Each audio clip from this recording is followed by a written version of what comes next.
The morning sun cast long shadows across New Sol Colony when the Imperial ships arrived. Lee Hana stood at her office window watching the massive black vessels descend through the clouds like falling stones. She had been colony administrator for 8 years. She had never seen ships that large. Her communicator buzzed. Park Su's voice came through, shaky and worried. "Hana, are you seeing this?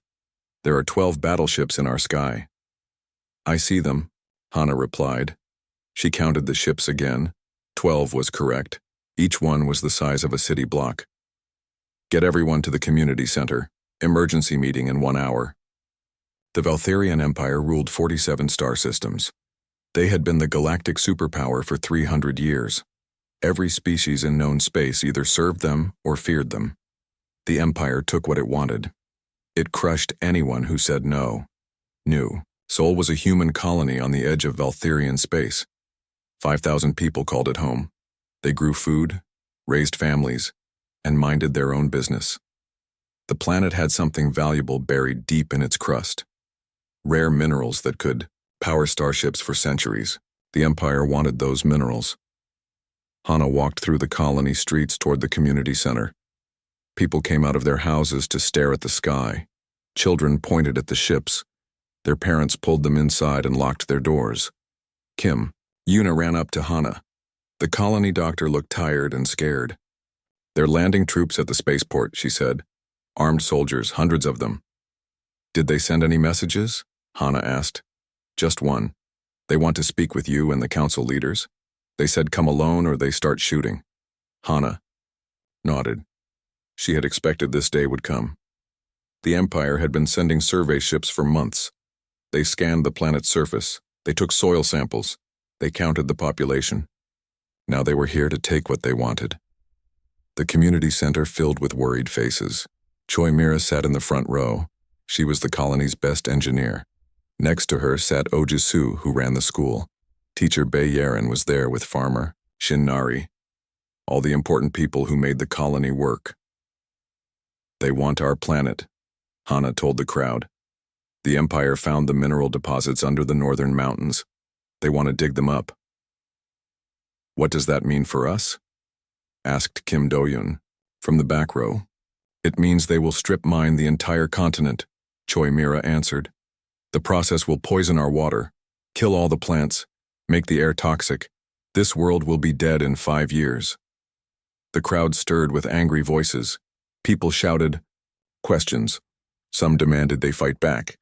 Others said they should run while they still could. "We can't fight 12 battleships," said Park Min-soo, the colony's security chief. "We have hunting rifles and farm equipment. They have weapons that can crack planets." "So we just give up?" Shin Nari stood up. "Let them destroy everything we built?" "We negotiate," Hana said firmly. "We find another way.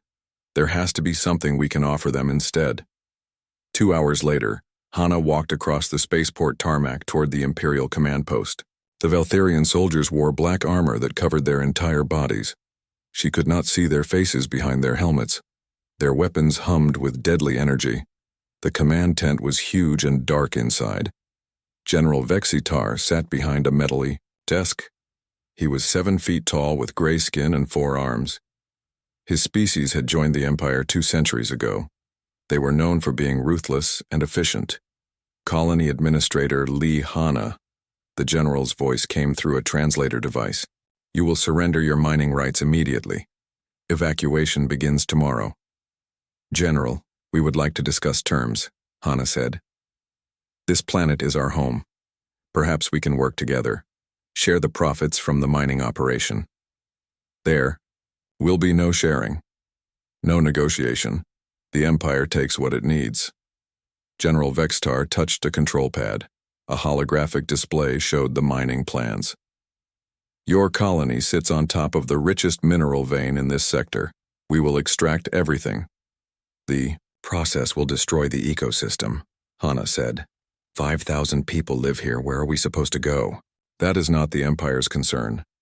Hana felt her heart sink. She had hoped they could find a peaceful solution. "What if we refuse to leave? Then you will be removed by force." The meeting lasted 30 minutes. General Vexitar would not budge. From his position, the Empire wanted the minerals. The humans had to leave. If they resisted, they would be crushed. That evening, Hana called another colony meeting. She explained what the general had told her. The room erupted in angry voices. "We should contact Earth," said Dr. Kim Yuna. "The Confederation might help." "Us? Earth is too far away," Park Soo replied. "By the time they send help, we'll all be dead." "We could sabotage their equipment," suggested Choi Mira. "Make the mining operation too expensive to continue." "That would be an act of war against the Empire," Hana said quietly. "They would execute us all." The debate continued for hours. Some people wanted to fight. Others wanted to flee to another planet. A few suggested they should just surrender and hope the Empire would relocate them somewhere safe. In the end, they voted. The result was close, but clear. They would resist. They would not let the Empire destroy their home without a fight. The next morning, Hana sent a message to General Vexitar. "The colony of New Sol respectfully declines the Empire's evacuation order. We will defend our home." The general's response came within an hour. "You have chosen death over wisdom. The consequences are yours alone." 3 days later, the arrests began. Imperial soldiers moved through the colony in the early morning hours. They had a list of names. 30 women who had voted to resist. 30 women who had organized the defense committees. 30 women who the Empire blamed for the colony's defiance. They came for Hana first. She did not resist as they put energy restraints on her wrists. Park Soo was next, pulled from her classroom while teaching children about Earth history. Kim Yuna was taken from the medical clinic where she was treating a sick baby. One by one, they gathered all 30 women in the colony's main square. The entire population was forced to watch.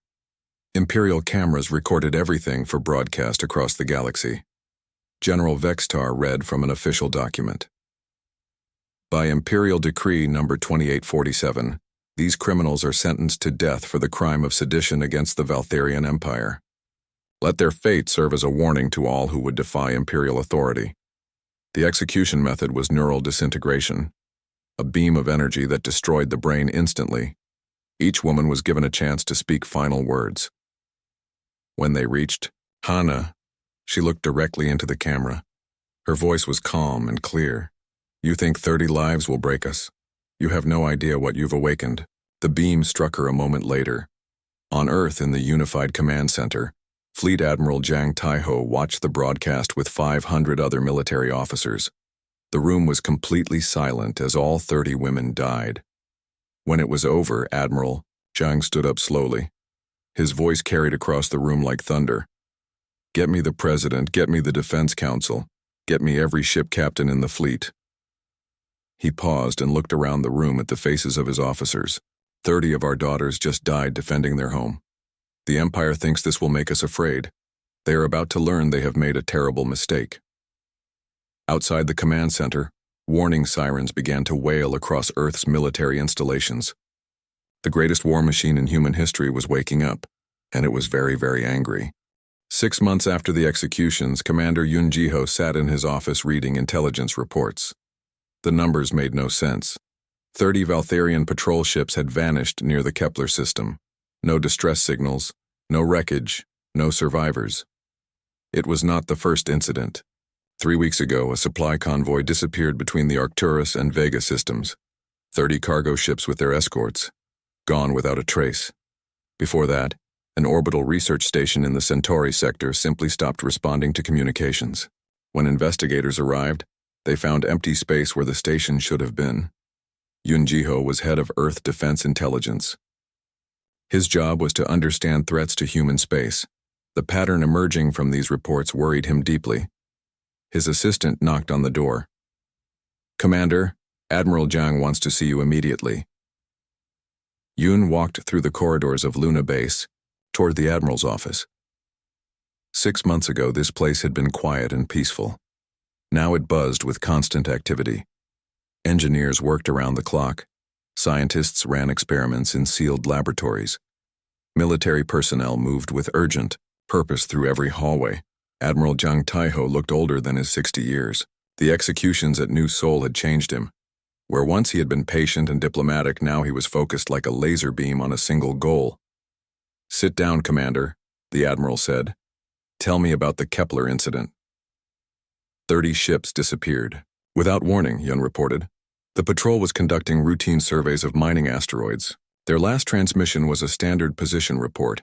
6 hours later, nothing. Wreckage? None found. We sent 3 search teams. They covered the entire sector. It's like the ships never existed. Admiral Zhang nodded slowly. The Empire is starting to notice the pattern. Their high command issued new security protocols yesterday. All fleet movements now require constant communication with central authority. How do you know that? Because we want them to know we're coming. The Admiral touched a control panel. The office lights dimmed, and a holographic display activated. Project Ghost protocol is now operational. Yun stared at the display. It showed technical specifications for a starship unlike anything he had ever seen. The hull was made from materials that bent light around them. The engines used quantum field manipulation instead of conventional drives.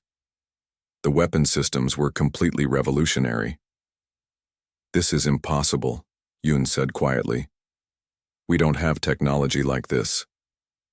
"We do now." Admiral Zhang expanded the display to show 30 identical ships floating in a construction dock. Dr. Nam Suho's research team has been working on advanced stealth technology for 15 years. We accelerated the program after New Seoul. How long have these ships been operational? The first squadron launched 4 months ago. The second squadron 2 months later. The third squadron is launching tomorrow. Yun felt the pieces click together in his mind. The missing Valtherian ships, were hunting them. Hunting is too gentle a word, Commander. We are erasing them from existence. The Admiral expanded the display again. Now it showed a star map with red marks scattered across Valtherian space. Each mark represented a successful strike by the Ghost Protocol ships. Every target contains exactly 30 Valtherian military personnel, Admiral Zhang explained. 30 ships, 30 soldiers, 30 scientists.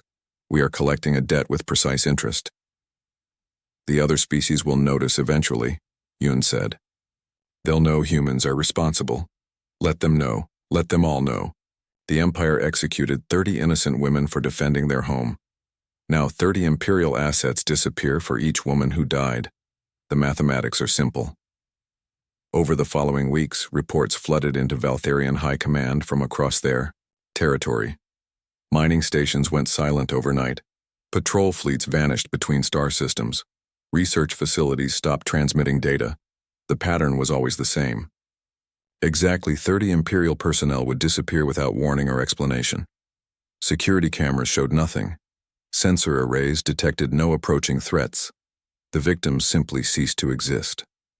Dr. Nam Suho worked in Laboratory 7 beneath Luna Base. He was humanity's leading expert on alien biology and psychology. For 6 months, he had studied every piece of captured Valtherian technology and communication. Their weakness is their hierarchy, he explained to Admiral Zhang during their weekly briefing. Every decision must be approved by higher authority. Every action requires permission from above. If you disrupt their command structure, entire sectors fall into chaos. How do we disrupt it? The Admiral asked. We make them afraid to communicate. Every time they send a message to request orders, 30 of them disappear. Eventually, they will stop asking for permission. Dr. Oh Minji nodded in agreement. She was the colony's artificial intelligence specialist. Her computers had been analyzing Valtherian behavioral patterns for months. The Empire rules through fear, she said. They maintain control by making other species afraid of punishment. But now they are the ones who are afraid. Their own soldiers report strange dreams about invisible human ships. Morale is collapsing across their military. The psychological warfare was working better than anyone had hoped. Valtherian commanders became paralyzed with indecision. They were afraid to take independent action because it might attract human attention.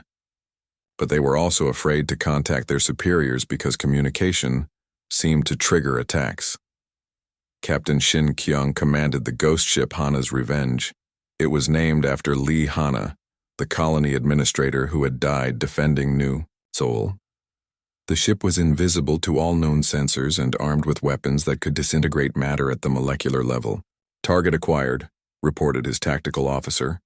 Valtharian convoy bearing 27 Mark IV, 30 cargo ships with escort vessels. Weapons status? Quantum disruptors charged and ready. Molecular dissolution beams online. Captain Shin studied the enemy formation on his display screen. The Valtharians had no idea death was approaching. Their ships moved in perfect formation, following trade routes they had used for centuries. For Lee Hanna, Captain Shin said quietly, for all of them, fire when ready. The attack lasted 37 seconds. When it was over, there was nothing left but empty space and cooling gas clouds. The ghost ship, Hanna's Revenge, cloaked and disappeared, already moving toward its next target. Similar scenes played out across Valtharian space. The ghost ship Park Su struck at a military academy, erasing 30 instructors and their students. The ghost ship Kim Yuna attacked a medical research facility conducting illegal experiments on captured aliens. The ghost ship Choimira eliminated a construction crew building new orbital weapons platforms. Each attack was perfectly coordinated. Each strike removed exactly 30 Imperial personnel. The message was clear. Humanity had not forgotten. Humanity would never forget. On the Valtharian capital world, Emperor Kethmore called an emergency session of the Imperial Council. The massive throne room filled with representatives from every corner of the empire.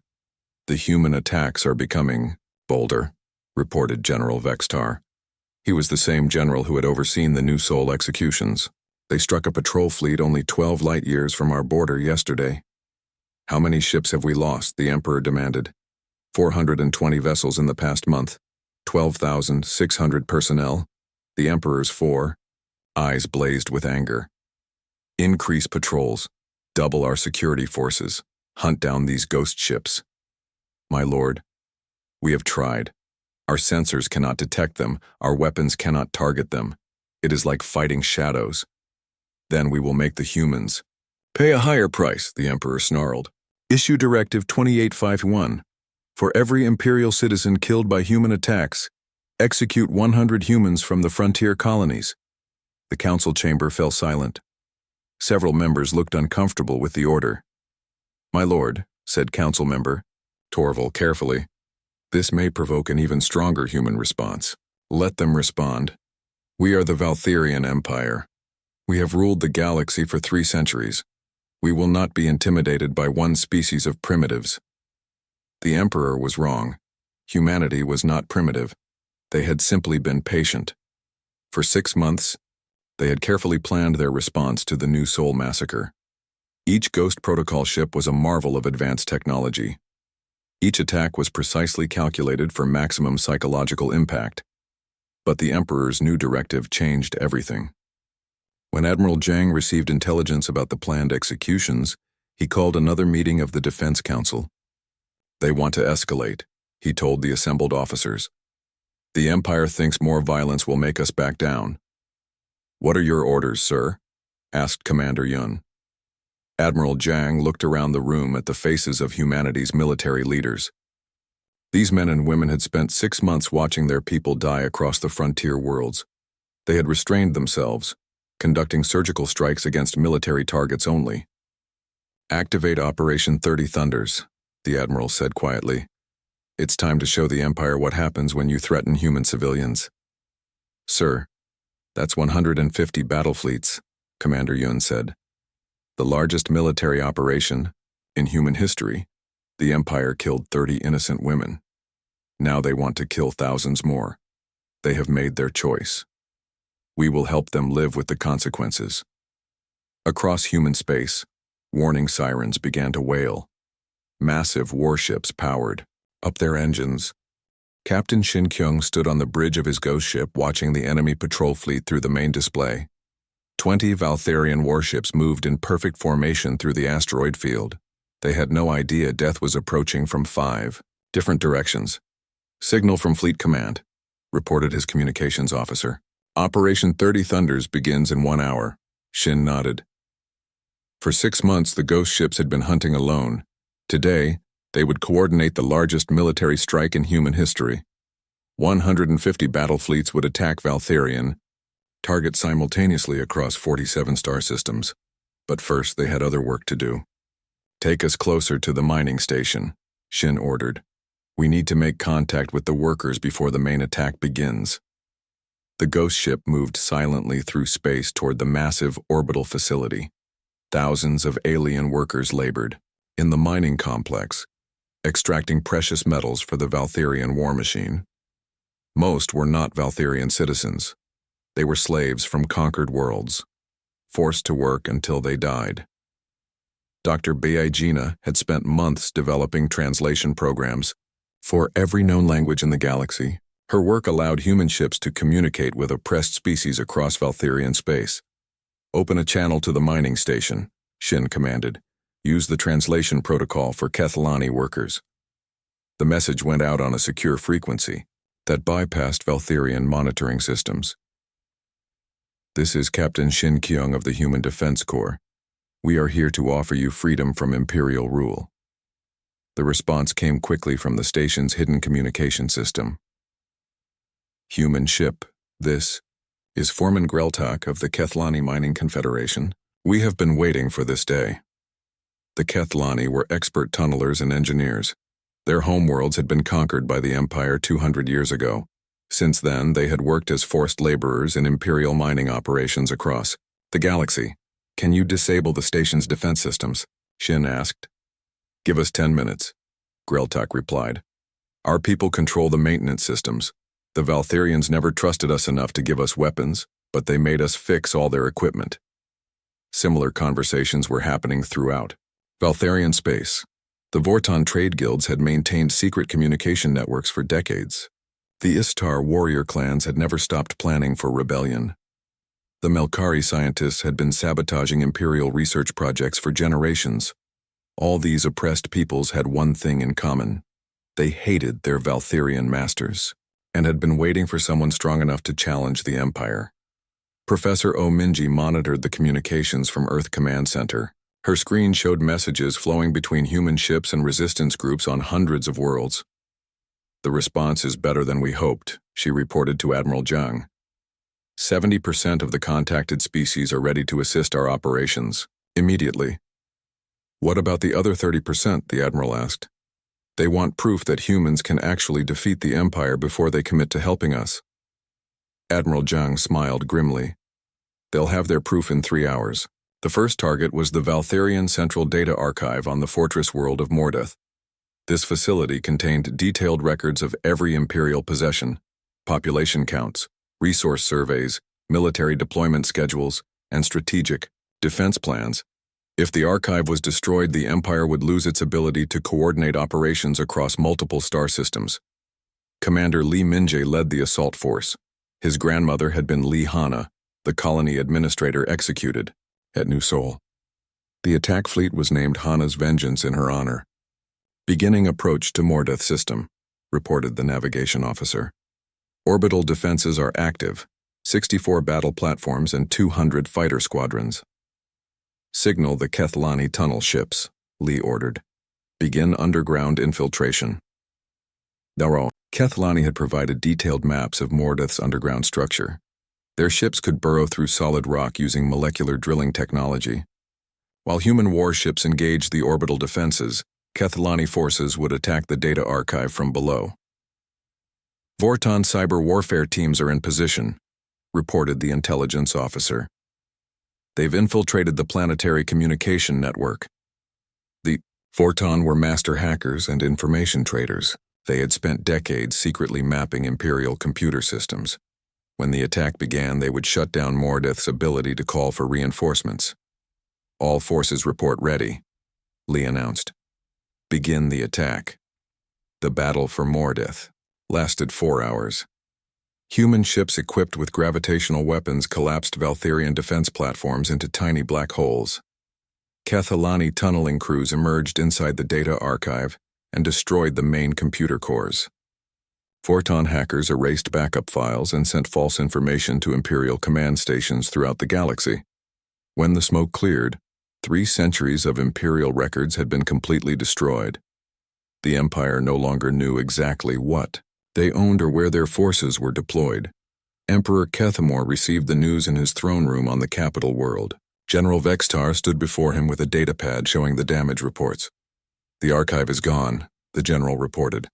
"All strategic databases have been erased. We have lost operational awareness across 17 sectors." "How is this possible?" the Emperor demanded. "Mordeth had the strongest defenses in the Empire. The humans had help, my lord. Our own subjects turned against us. The Kethalani workers sabotaged the defense systems from inside. The Vorton traders provided intelligence about our security protocols." Emperor Kethmor's 4 arms trembled with rage. "Execute every non-Valtherian worker in the Imperial core systems. Show them the price of betrayal." "My lord, that would be 16 million people. Our economy depends on their labor."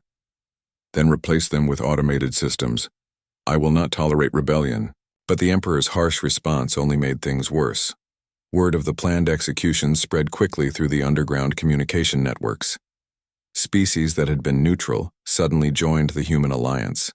Worlds that had served the Empire faithfully for generations declared independence overnight.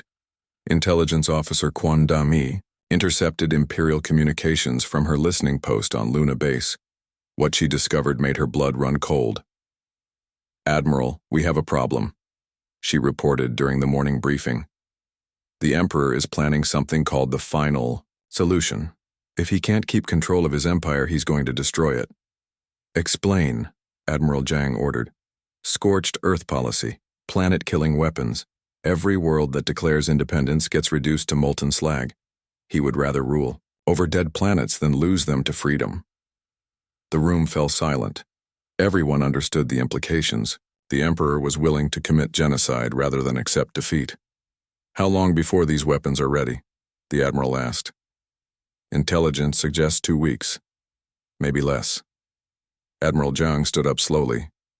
"Signal all fleet commanders. Accelerate. Operation 30 Thunders. We're not just fighting for revenge anymore, we're fighting to prevent the greatest massacre in galactic history." "Sir, moving this fast will expose our positions," Commander Yun warned. "The Empire will know we're coming." "Let them know.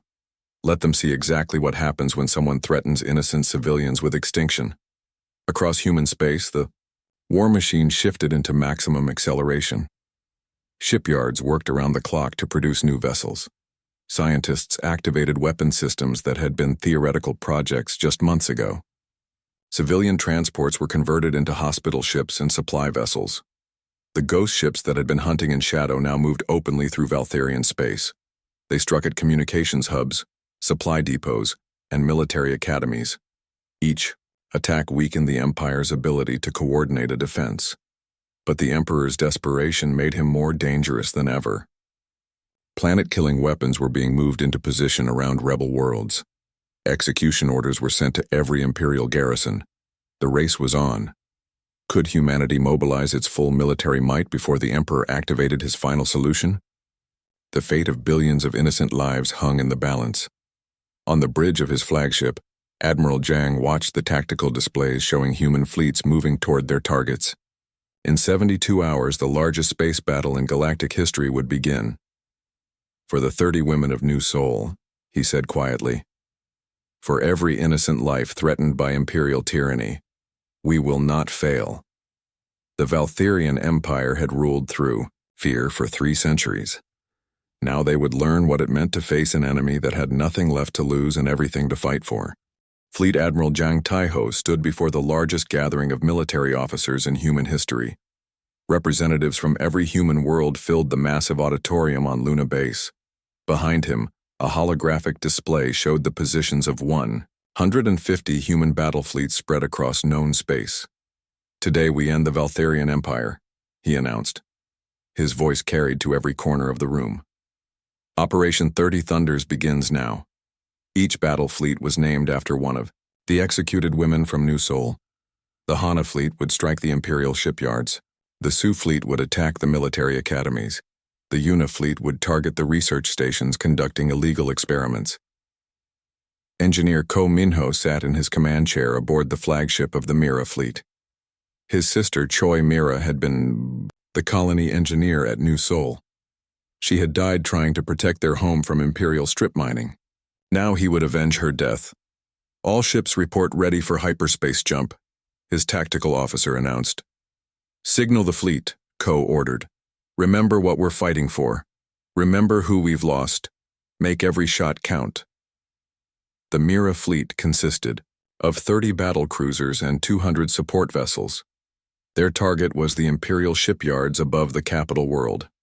For 3 centuries, these facilities had produced the warships that enforced Valtherian rule across the galaxy.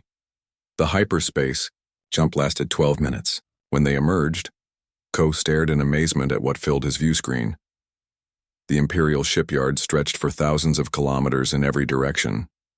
Massive construction platforms built ships the size of cities. Defense platforms bristled, with enough weapons to destroy entire fleets.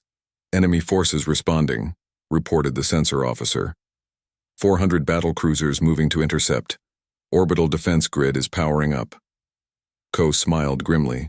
The Valtherians thought they were facing a conventional attack. They had no idea what human technology could do. Activate temporal displacement drives, he ordered. Show them how we really fight. The human ships seemed to flicker and fade like mirages. One moment they were approaching the shipyards in normal formation. The next moment they were scattered throughout the defensive perimeter, appearing inside the enemy's guard. The temporal displacement drive was humanity's greatest technological achievement. It allowed ships to move through folded spacetime, arriving at their destination before light could carry news of their departure. Valtherian gunners found themselves shooting at empty space while human warships materialized behind them. Defense platforms tried to track targets that seemed to exist in multiple locations simultaneously. Gravitational weapons online, Ko's weapons officer reported, targeting the main construction facilities. Fire at will. The gravitational weapons were even more devastating than the temporal drives. They created artificial gravity wells that could compress matter to incredible density. When fired at the Imperial shipyards, they collapsed entire construction platforms into tiny black holes. 300 years of Valtherian naval construction disappeared in less than an hour. The shipyards that had built thousands of warships were reduced to glowing gas clouds and twisted metal debris. Similar scenes played out across Valtherian space. The Hana fleet struck the military command center on Morketh Prime, using weapons that converted incoming enemy fire into power for even more devastating counterattacks. The Su fleet attacked the Imperial Academy on Veltar, where young Valtherians learned to oppress other species. But the most important battle was fought by the Yuna fleet under the command of Dr. Ryu Hana.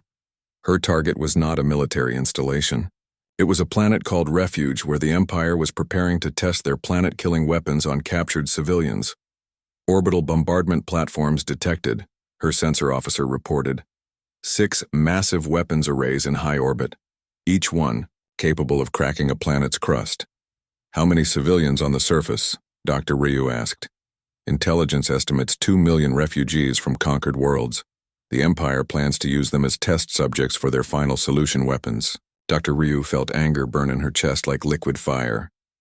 The Valtherians were not just evil. They were wastefully, pointlessly cruel. They would rather kill millions of innocents than lose control of their empire. Medical ships, prepare for evacuation. Operations, she ordered. Combat vessels, eliminate those orbital platforms. We're not letting anyone die today. The battle above Refuge lasted 6 hours. Human medical ships equipped with emergency transport systems beamed civilian refugees directly from the planet's surface to safety. Combat vessels used molecular disruption, weapons to disintegrate the planet-killing platforms before they could fire. When it was over, 2 million innocent lives had been saved, and the Empire's final solution had been prevented. Emperor Kethmore received battle reports in his throne room on the capital world. Each message brought worse news than the last. The shipyards were destroyed. The military academies were in ruins. The planet-killing weapons had been eliminated before they could be used. How many fleets have we lost? He demanded. General Vextar consulted his datapad with shaking hands. 40% of the Imperial Navy has been destroyed or disabled. Our defensive positions throughout the outer rim have fallen. The humans are advancing on multiple fronts. What about our allies? The client species that serve the Empire? They are joining the humans, my lord. The Kethalani have declared independence. The Vorton refuse to follow our orders. Even some Valtherian worlds are surrendering rather than fight. The Emperor's rage reached a boiling point. His forearms flailed wildly as he screamed at his generals. How can one species destroy an empire that has ruled for 3 centuries? They fight differently than we do, General Vextar said quietly. They don't want to conquer us. They want to make sure we can never hurt anyone else ever again. This was the truth that the Emperor could not accept.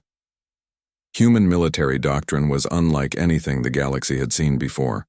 They did not seek to rule over conquered territories. Instead, they systematically eliminated their enemy's ability to project power.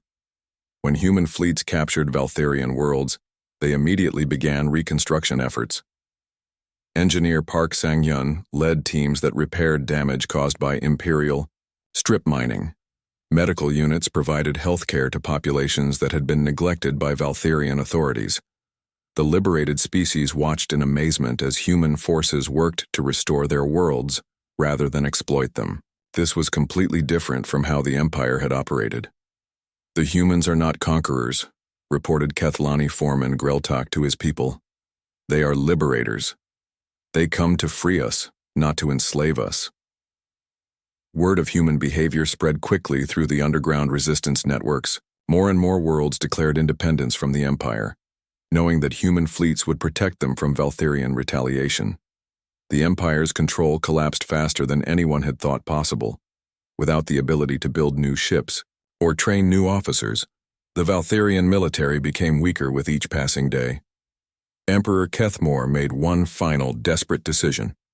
If he could not save his empire, he would at least punish the species that had destroyed it. Prepare the Imperial Guard for a final assault on Earth, he ordered. We will make the humans pay for their defiance. My lord, we only have 12 battleships left in the home fleet, General Vextar protested. Earth's defenses will destroy us before we can land a single soldier. Then we die with honor, rather than surrender like cowards. The Emperor was wrong about human defenses. Earth was protected by weapon systems that made Valtherian technology look primitive. But Admiral Jang had a different plan for dealing with the Empire's final desperate gesture. Let them come, he told his officers. We have something special, prepared for Emperor Kethmore, something that will make sure no one ever tries to build another galactic empire. The stage was set for the final confrontation. The Valtherian Empire's last fleet was approaching Earth, carrying an emperor who preferred death to defeat. Waiting for them was a weapon unlike anything that had ever existed. The war that began with 30 executions on a frontier world was about to end with the complete transformation of galactic civilization. Dr. Lim Hyunsu stood in the most secure laboratory on Earth, staring at a device that could rewrite reality itself. The history killer looked like a simple metal sphere, but inside it contained technology that manipulated the quantum foundation of existence. Final tests are complete, she reported to Admiral Jang through the communication system. The weapon is ready for deployment. Explain to me one more time how it works, the Admiral requested. Every particle in the universe has a quantum signature, Dr. Lim explained. These signatures are like fingerprints that record when and where something existed. The history killer can selectively erase those signatures, making it as if specific events never happened. And the targeted objects simply disappear? More than disappear. They become impossible. The universe forgets they ever existed at all. Admiral, Jang was quiet for several moments. The weapon Dr. Lim had created was more terrible than any bomb or virus. It was the power to unmake reality itself. The Emperor's fleet will arrive in 6 hours, he said finally. Are you certain this device will work? I've tested it on captured Valtherian equipment. The results were perfect. No trace remains that the target objects ever existed. What about the ethical implications? We're talking about erasing people from existence. Dr. Lim had struggled with this question for months.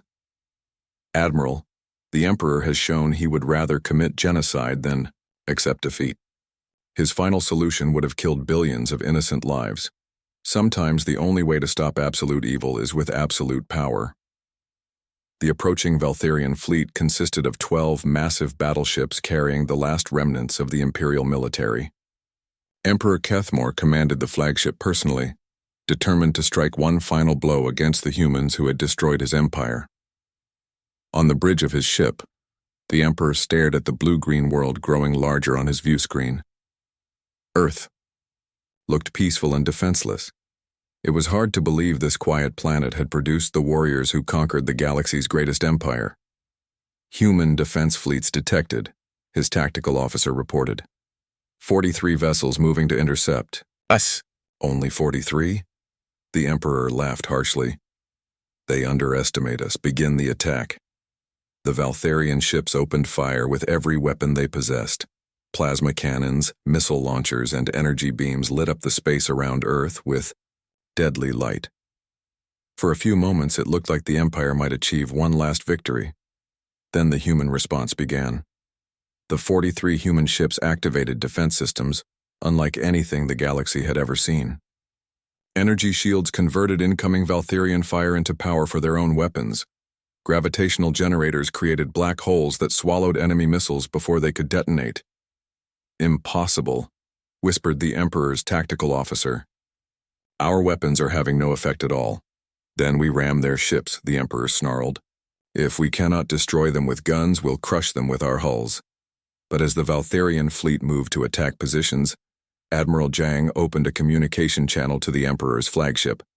Emperor Kethmore, the Admiral's voice filled, the bridge. You have one opportunity to surrender. Order your fleet to stand down and face justice for the 30 women you murdered. Never, the Emperor replied.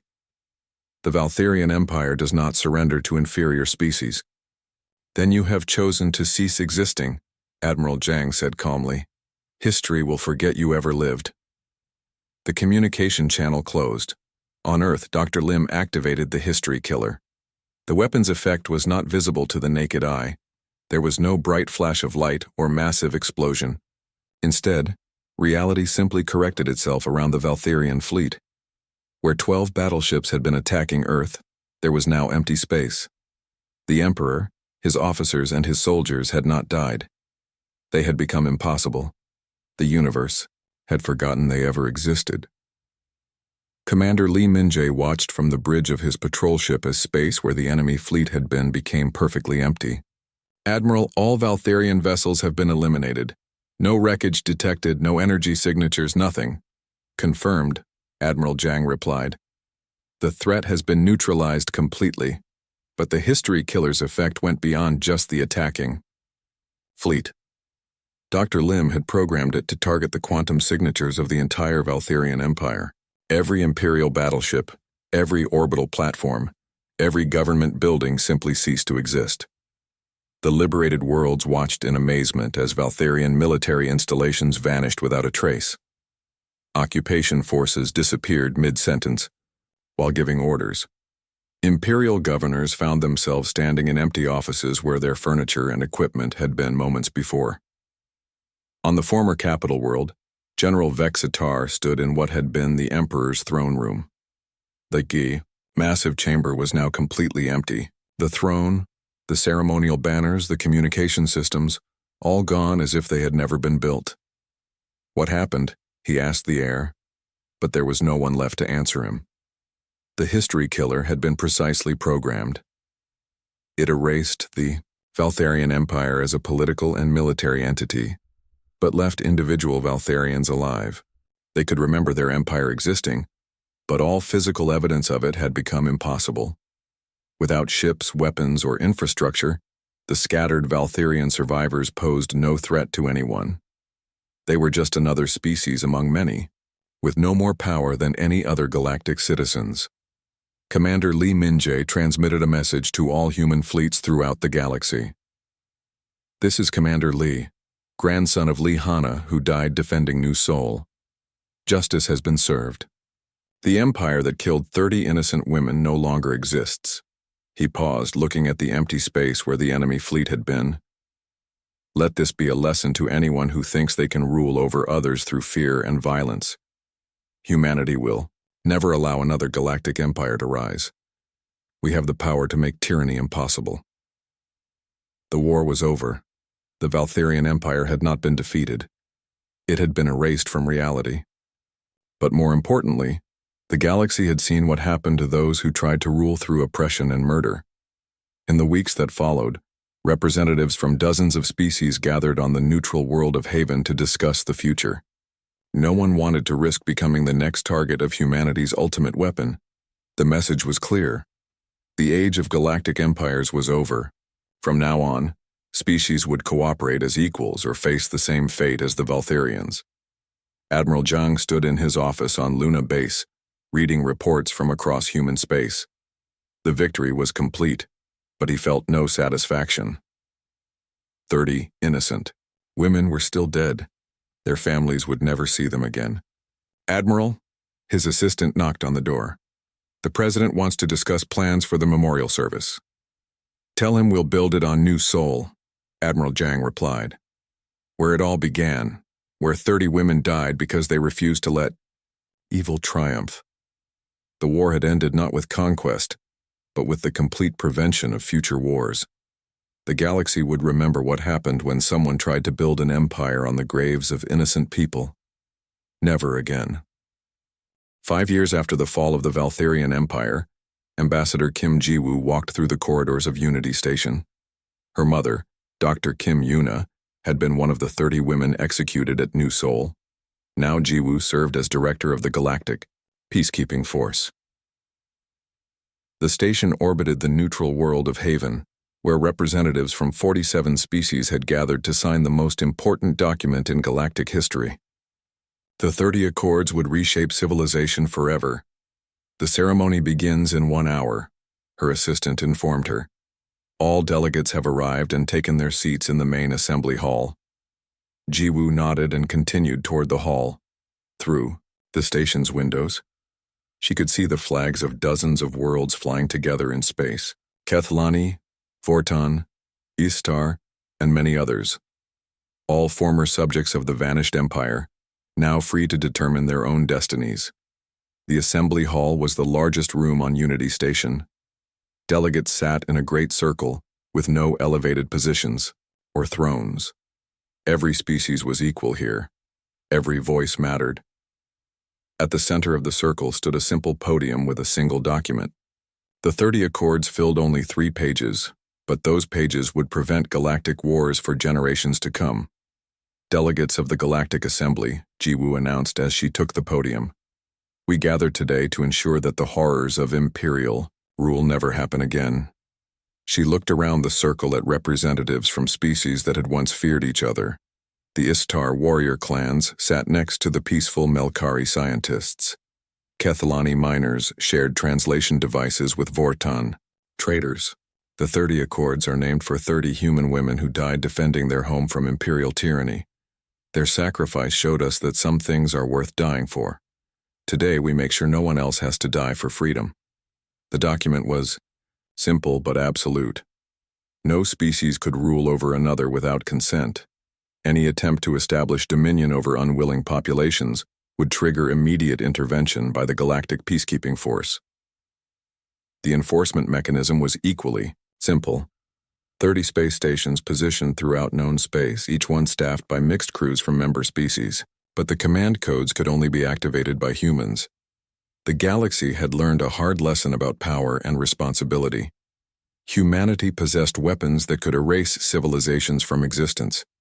They had proven they would use these weapons to prevent oppression. This made them the natural guardians of galactic peace. Some ask why humans should hold this authority, Ji-woo continued. The answer is simple. We have shown we will not use this power for conquest or profit. We use it only to protect the innocent. Former Valtherian General Vextar sat in the delegate section reserved for scattered Imperial survivors. After the Aubur Empire's erasure, he had spent 3 years in human rehabilitation centers learning about justice and equality. The Valtherian Empire ruled through fear, he said when called to speak. We believed strength meant the right to dominate others. Humanity taught us that true strength means protecting those who cannot protect themselves. One by one, delegates from every species signed the 30 Accords. The Kethalani promised to use their tunneling technology for construction, not sabotage. The Vorton agreed to share their trade networks with all species equally. The Esitar warriors pledged to defend the weak instead of serving tyrants. When the ceremony ended, Jiwoo walked to the memorial chamber at the heart of Unity Station. 30 holographic displays showed the faces and names of the women who had died at New Seoul. Each display told the story of their life and sacrifice. Lee Hana, colony administrator who refused to let her people be displaced. Park Soo, teacher who believed education was the foundation of freedom. Kim Yuna, doctor who healed the sick without regard for their species. Choi Mira, engineer who built homes instead of weapons. They would be proud, said a voice behind her. Jiwoo turned to see Admiral Jang Taiho, now retired but still serving as an advisor to the peacekeeping force. The years had aged him, but his eyes still burned with the same determination that had driven humanity's war against the Empire. Do you think it will last? Jiwoo asked.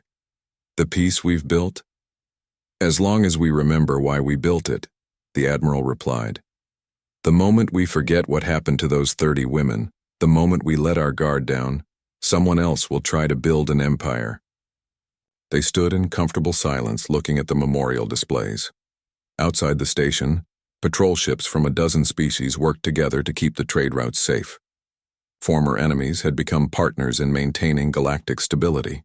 On the world of New Beginning, a former Valtherian prison planet rehabilitation counselor Morketh taught conflict resolution to former Imperial soldiers. His students included members of every species that had once served the Empire. Power without responsibility leads to tyranny, he explained to a class of young Valtherians. This is the first lesson you must learn. The Empire fell because we forgot that strength should protect, not oppress. One student raised her hand. Teacher Morketh, why do humans get to decide what is right and wrong? They don't decide what is right, he replied. Right and wrong exist whether humans enforce them or not. Humans simply have the power to make sure right prevails over wrong. Back on Unity Station, Jiwoo received her daily reports from the 30 monitoring stations. Each station watched a different sector of space, scanning for signs of aggressive military buildup or oppressive behavior. Station Hana monitored the former Valtherian core worlds, ensuring the scattered survivors integrated peacefully with other species. Station Su watched the Kethalani territories, helping them rebuild their civilization. Station Yuna provided medical support to refugee populations still recovering from Imperial oppression. The system worked because it was based on cooperation rather than domination. Species that followed the 30 Accords received protection and support. Those that tried to return to the old ways of conquest faced swift intervention. 3 incidents had tested the system in its first 5 years. A group of Istar warriors tried to conquer a peaceful mining world. A Vorton trade guild attempted to enslave debtor populations. A coalition of former Imperial officers planned to rebuild the Valtherian fleet. In each case, the response was swift and decisive. Peacekeeping forces arrived within hours to stop the aggression. The perpetrators faced justice in galactic courts. The victims received aid and protection. The message was always the same. The galaxy would not tolerate a return to the Age of Empires. On New Seoul, now rebuilt and thriving, colonists gathered for the annual memorial service. A simple monument marked the spot where 30 women had been executed for defending their home.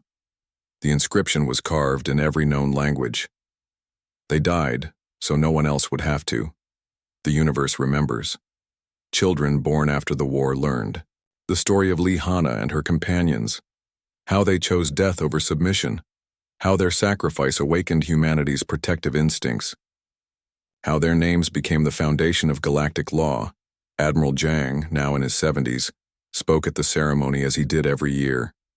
30 women died because they believed freedom was worth defending, he told the crowd. Today, billions of beings across the galaxy live in peace because of their sacrifice. We must never forget what we owe them. As the ceremony ended, children placed flowers at the memorial while their parents watched. These children would grow up in a galaxy where no species ruled over another, where conflicts were resolved through negotiation rather than conquest, where the strong protected the weak instead of exploiting them. In the depths of space, Ghost, protocol ships continued their eternal patrol. Their crews had been replaced many times over the years, but their mission remained the same. Watch for signs of emerging tyranny, prevent the formation of new empires, ensure the peace purchased with 30 lives endured forever. The ships bore names that had become legend throughout the galaxy. Hana's vengeance, Su's wisdom, Yuna's compassion, Mira's vision.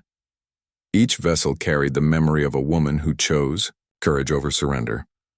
Captain Park Ji-hun commanded the newest ghost ship commissioned just last year. His great-aunt had been Park Su, the teacher who died at New Seoul. The ship was named Su's Legacy in her honor. Captain, long-range sensors detect military buildup in the outer rim. His tactical officer reported. Unknown species, approximately 40 warships. Analysis? Park asked. Configuration suggests aggressive intent. They appear to be massing for an attack on nearby civilian populations. Park nodded grimly. It had been 18 months since the last incident. Someone always thought they could succeed where others had failed. Signal the fleet. All ghost ships converge on the outer rim. Send a message to Unity Station informing them of the situation.